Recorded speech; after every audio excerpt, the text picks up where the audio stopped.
Have you ever walked past a flower bed and felt like something magical was waiting to bloom, just hidden beneath a little bit of mess?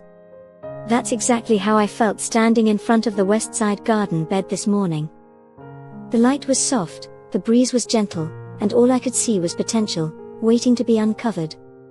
Today, we're diving into one of my favorite kinds of garden work, the kind that transforms. Perennials need a haircut, seeds are ready to be harvested, and maybe, just maybe, we'll find the perfect spots to tuck in a few new plants. Let's turn this sleepy garden bed into something alive, fresh, and full of promise. The first step? Walking through the space and letting my eyes adjust to the subtle chaos. Right away, the hardy geraniums caught my attention, so many spent blooms, just waiting to be removed. It's a simple, satisfying task. You just pull the bloom stalks right out, like nature giving you permission to start fresh. Then there were the lungwort plants, specifically the spot-on variety. They looked a little tired. Nothing major, just needing a light cleanup, maybe a moment of attention to say, "Hey, I see you. You're still beautiful." Moving deeper into the bed, I found more geraniums and even a few hostas shedding their summer wear. The pink pulmonaria were showing signs of bloom fatigue, and right next to them, something magical was happening. Seed heads, dry, brittle, but full of life. I knew immediately what I had to do.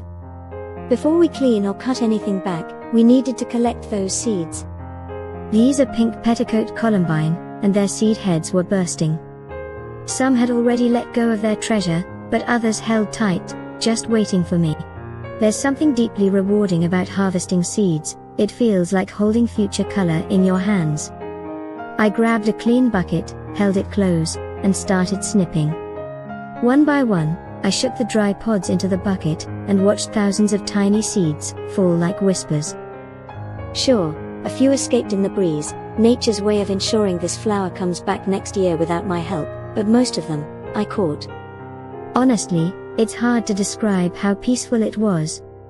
Just me, the garden, and the soft sounds of seeds tapping against plastic. With the seed harvesting complete, it was time to cut back the spent columbine foliage and give everything a rinse. The pulmonaria especially looked like they'd been through a dust storm. A quick spray and they perked up, almost instantly. I love that moment. The one where a plant that looked like it might be on its last leg suddenly shines, refreshed and revived. As I worked through the bed, I noticed little opportunities, empty pockets of space where something new could thrive. One spot, in particular, opened up beautifully after I trimmed back the salvia. That got me thinking, what could I add that wouldn't just fill the space, but elevate it? First up was Pink Pearl's Penstemon. Oh, this plant, it's soft, elegant, and incredibly reliable. The kind of pink that doesn't scream but whispers. Not far behind it was the midnight velvet Sedum. Taller, darker, and moody in all the right ways. Together, they create this contrast of calm and bold that I absolutely love. The soil was dry, so dry it made me question if the drip lines were even working. That's something I'll definitely need to investigate. Still, I planted the Penstemon and Sedum together near the path, hoping the mix of color and texture would add a rhythm to this garden bed, soft here, deep there, bloom and balance. Cleaning continued. Roses got deadheaded, even the Italian ice variety, which had stunning hips forming. It was tempting to leave them, but I chose to cut them back so the plant could push energy into fresh blooms. Later, we can let those blooms turn into hips again. That way, we get the best of both seasons. And then I found the aphids. Ew.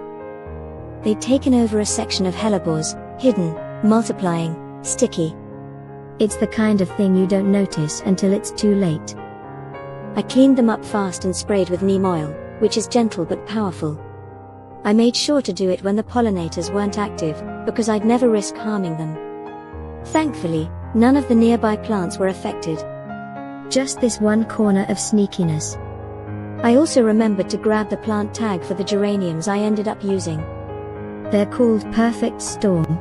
Aptly named, don't you think? Zone 5 hardy, low growing, and exactly what this bed needed to feel balanced. I might pop a couple more in, though I'll be careful not to crowd that cool pink too closely. Before wrapping up, I did a final scan. The lavenders, sweet romance variety, are still missing from a couple spots. I've tried them here before, but I don't think the watering was quite right. This time, I'll make sure it is. One day, I dream of both sides of the boxwoods being connected by those calming, fragrant mounds of purple. Someday soon. So that's it. We harvested, cleaned, planted, and watered. We gave this Westside bed a second wind. It might not be the most dramatic transformation, but it's the kind that matters, the kind that builds layer by layer, season by season. Thank you for walking through this day with me. I hope it inspired you to get out into your own garden, even if just for a few minutes. You never know what beauty is waiting under a